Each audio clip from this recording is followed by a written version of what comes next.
আপনারা যারা ড্যান্স করেন তাদের জন্যই কিন্তু এই লাইটটি তৈরি করা হয়েছে এবং এটি প্রদীপ, এবং যারা প্রদীপ নৃত্য করতে ইচ্ছুক তারা অবশ্যই এই ভিডিওটি প্রথম থেকে শেষ পর্যন্ত দেখবেন। কিভাবে তৈরি করা হবে, আপনি বাড়িতে বসে 3টে ব্যাটারি কিনে একটা লাইট কিনে আপনি নিজেই সেটিং করে নিতে পারবেন এবং সুন্দরভাবে নৃত্য পরিবেশন করতে পারবেন।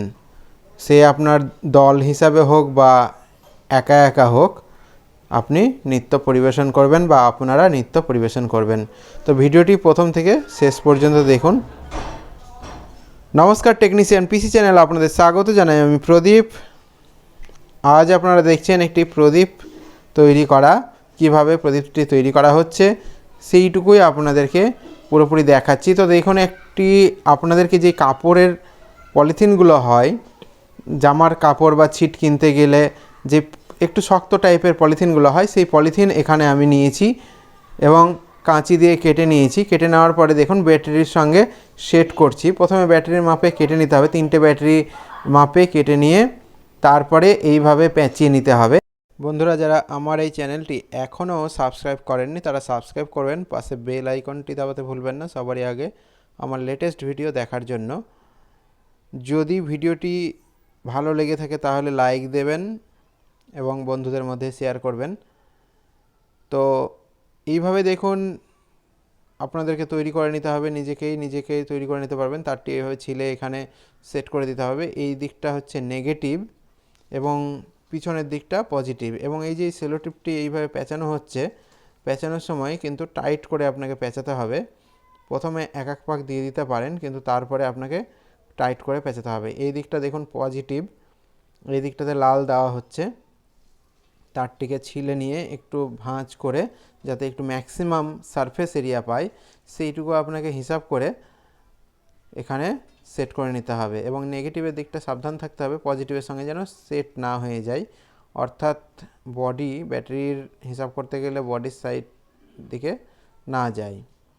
এইভাবে দেখুন সেলোটেপ মেরে নিলাম, এবং সেলোটেপ যেহেতু একটু টাইট করে মেরেছি তাতে ব্যাটারিগুলো কিন্তু ঠিকঠাক পজিশনে টাইট হয়েই থাকবে, স্প্রিংয়ের মতো কাজ করবে, অর্থাৎ লুজ মারার কোনো প্রবলেম থাকবে না। আপনি যদি লুজ করে বা আমি যেই প্রথমে পাইপ ব্যবহার করেছিলাম, অর্থাৎ পাইপ তৈরি করে নিয়েছিলাম একটা পলিথিন কেটে, তাতে কিন্তু ব্যাটারিগুলো ফ্রি অবস্থায় ছিল। ফ্রি অবস্থায় থাকার জন্য এখানে লুজ হবে না। আপনারা এইভাবে সেট করে নেবেন।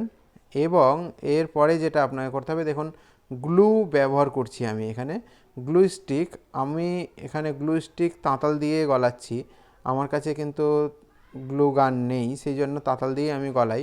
আর অল্প স্বল্প কাজের জন্য গ্লু গানের সেরকম কোনো প্রয়োজন পড়ে না। আপনি একটা গ্লু স্টিক 10 টাকায় পেয়ে যাবেন, কিন্তু গান কিনতে গেলে 150 থেকে 200 টাকা দাম আছে। সেই ক্ষেত্রে আপনার কোনো দরকারই নেই, একটা বাড়িতে গ্লু স্টিক থাকলেই হবে। ওটা আপনি প্রয়োজন মনে করলে গরম করেও নিতে পারেন। এখানে দেখুন একটা রেজিস্ট্যান্স ব্যবহার করছি। এই রেজিস্ট্যান্সটির মান 22 ওহমস, বা আপনি 33 ওহমস ব্যবহার করতে পারেন, 47 ওহমস ব্যবহার করতে পারেন, 100 ওহমস ব্যবহার করতে পারেন, 10 ওহমসও ব্যবহার করতে পারেন। অর্থাৎ বলা যেতে পারে আপনি 10 ওহমস থেকে 100 ওহমস পর্যন্ত ব্যবহার করতে পারেন। এটা ব্রাইটনেসের উপর নির্ভর করবে, আপনি কতটা ব্রাইটনেস চাইছেন তার উপরে ডিপেন্ড করে কিন্তু রেজিস্ট্যান্সটি লাগিয়ে নেবেন। রেজিস্ট্যান্স লাগালে ব্যাটারিও কম খাবে এবং লাইটটিও কিন্তু আপনার পুড়বে না বা কাটবে না, লং লাস্টিং করবে।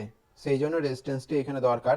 এবং এখানে যদি আমি দুটো ব্যাটারি ব্যবহার করতাম সেই ক্ষেত্রে রেজিস্ট্যান্স দরকার নেই, কিন্তু তখন ব্রাইটনেসটা অনেকটা কম হতো। সেই জন্য এখানে 3টে ব্যাটারি ব্যবহার করা হয়েছে এবং একটি রেজিস্টার ব্যবহার করা হয়েছে।